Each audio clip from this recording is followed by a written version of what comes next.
Matay propeta,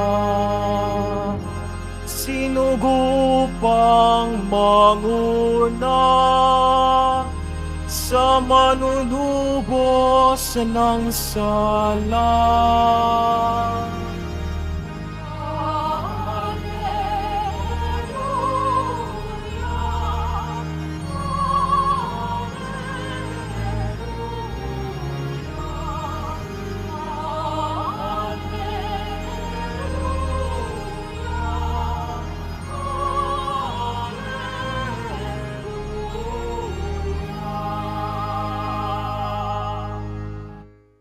Sumainyo ang Panginoon. At sumayo rin. Ang mabuting balita ng Panginoon ayon kay San Lucas. Papuri sa iyo, Panginoon. Dumating ang oras ng panganganak ni Elizabeth at nagluwal siya ng isang sanggol na lalaki. Nabalitaan ng kanyang mga kapitbahay at mga kamag-anak na siya'y pinagpala ng Panginoon at nakigalak sila sa kanya. Nang ikawalong araw, dumalo sila sa pagtutuli ng sanggol. Sakarias sana ang ipangangalan sa kanya gaya ng kanyang ama, ngunit sinabi ng kanyang ina, hindi, Juan ang ipapangalan sa kanya. Subalit wala isa man sa iyong mga kamag-anak ang may ganyang pangalan, wika nila. Kaya't hinudyatan nila ang kanyang ama at itinanong kung ano ang ibig niyang itawag sa sanggol. Humingi siya ng masusulatan at sumulat ng ganito, Juan ang kanyang pangalan. At namangha silang lahat. Pagdakay nakapagsalita siya at nagpuri sa Diyos. Natakot ang lahat ng kanilang kapitbahay. Ano pat naging usap-usapan sa buong kaburulan ng Judea ang mga bagay na ito. Pinakaisip-isip ito ng lahat ng nakaalam at ang kanilang tanong, magiging ano kaya ang batang ito? Sapagkat maliwanag na sumasa kanya ang Panginoon. Lumaki ang bata at naging malakas ang kanyang espiritu. Siya'y tumira sa ilang hanggang sa araw na magpakilala siya sa Israel. Ang mabuting balita ng ating kaligtasan. Pinupuri ka namin, Panginoong Jesucristo. Magsipo muna po ang lahat. Magandang gabi po sa inyong lahat. Happy Fiesta. Pinagdiriwang po natin ngayon ang dakilang kapistahan ng pagsilang ni San Juan Bautista, pangunahing patron ng ating parokya, patron natin sa langit. May dalawang napakagandang mensahe po sa atin ngayon. Ang pagdiriwang natin ng kapanganakan ni San Juan Bautista, na bago pa man tayo isilang, minamahal na po tayo ng Diyos. Yun po ang una, ano? Ang ikalawa ay dinirinig po ng Diyos ang ating mga panalangin. Ito po ang maliwanag na hinahayag sa atin ngayon sa pamamagitan ng ating mga pagbasa. Ang sabi ni Propeta Isaias sa unang pagbasa, bago pa ako ipanganak, ay hinirang na ng Panginoon. Pinili niya ako para maging lingkod niya.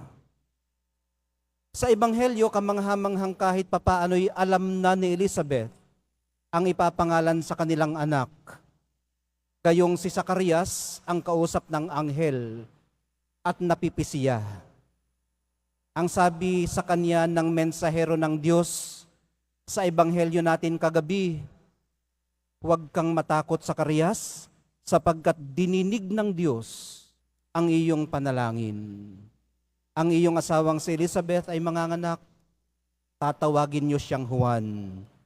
Sa sinapupunan pa lamang ng kanyang ina, mapupuspos na siya ng Espiritu Santo.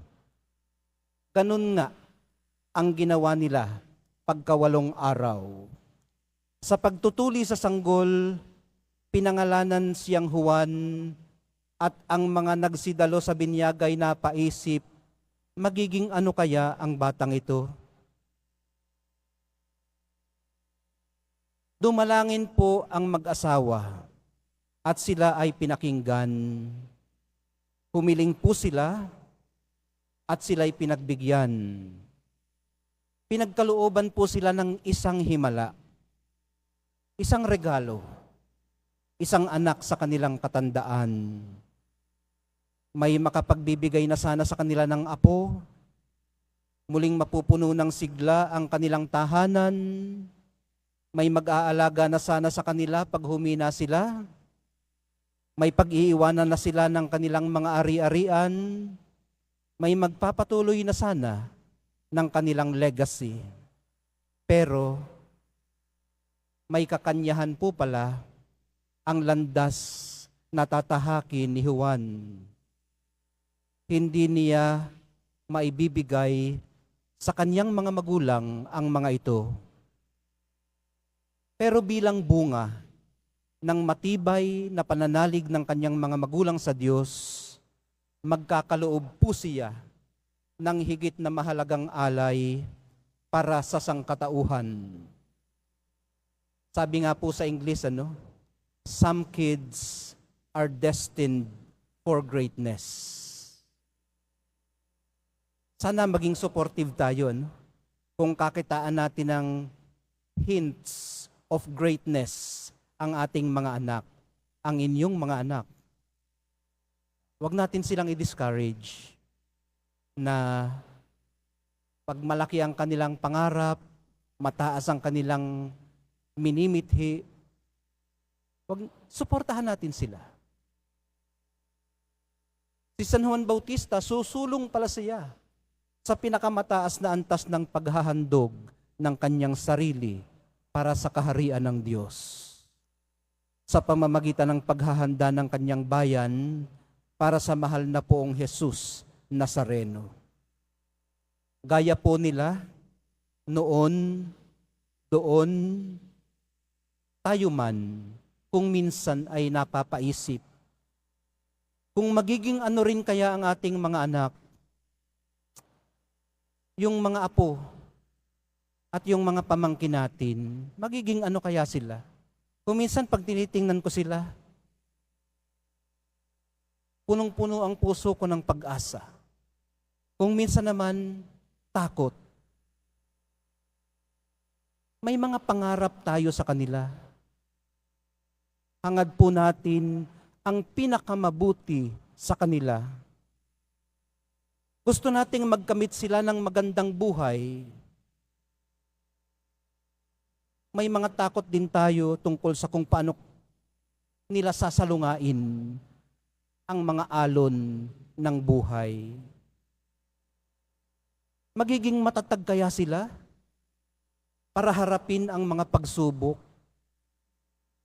Paano kung puro cellphone lang?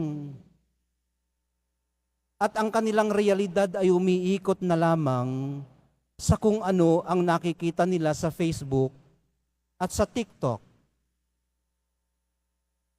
Paano kung hindi na sila makahulagpos sa pangkasulukuyan nilang realidad?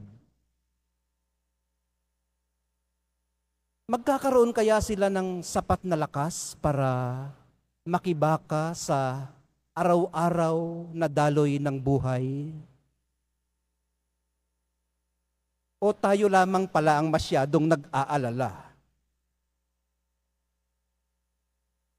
Katulad ni na Zacarias at Elizabeth, makapahinga rin nawa tayo, makatahan tayo sa tiwalang ginagabayan sila ng Espiritu Santo. Nasa kamay sila at proteksyon ng Diyos.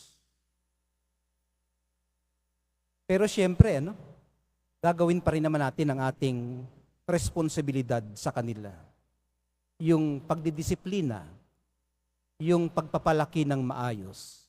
Bagamat alam natin na nasa proteksyon sila ng Diyos. Yan din ho ang hamon sa atin ngayon ng mabuting balita. Ang ipagkatiwala sila sa kalinga at pag-ibig ng Diyos dahil ito po mismo ang nagluwal sa kanila, sa sanlibutan, ang pag-ibig ng Diyos. Kaya ito rin po ang magpapanatili sa ating matiwasay at maligaya. Ang bukasyon po nila, ang bukasyon ng bawat bata o nating lahat, anuman ang ating edad, ay kahalintulad po ng kay San Juan Bautista. Ang ipahayag, kaagapay niya ang pag-ibig ng Diyos na sa atin nabubuhay at nagbibigay buhay. Hindi po natapos ang paghahanda ng bayan ng Diyos matapos dumating ang Mesiyas. Nagpapatuloy po magpahanggang ngayon ang ministeryo ni San Juan Bautista. Tuwangan po natin siya hanggat ating makakaya.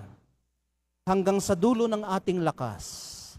Hanggang sa dulo ng ating oras. San Juan Bautista, aming patron, ipanalangin mo kami.